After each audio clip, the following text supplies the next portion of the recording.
महाराष्ट्राच्या बातमीपत्रात आपलं स्वागत। नजर टाकूयात आजच्या ठळक घडामोडींवर। स्मार्ट सिटी योजनेच्या बैठकीत नागरिकांची लक्षणीय उपस्थिती। नागरिकांनी मांडल्या बहुमूल्य सूचना। आमदार मंदाताई म्हात्रे यांची उपस्थिती।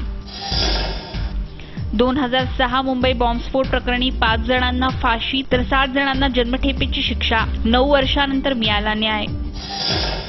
घरफोडी करणारी टोळी गजाआड 10 लाखांचा मुद्देमाल जप्त। नवी मुंबई गुन्हे शाखेची कारवाई। अमृत योजनेला राज्य मंत्रिमंडळाच्या बैठकीत मंजुरी।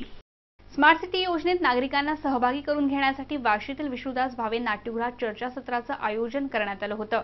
स्मार्ट सिटी योजनेच्या बैठकीत नागरिकांची उपस्थिती लक्षणीय होती। या चर्चासत्रात काही नागरिकांनी स्मार्ट सिटीसाठी चांगल्या सूचना केल्या, परंतु बहुतांश नागरिकांनी महापालिकेच्या कारभारावर टीका केली।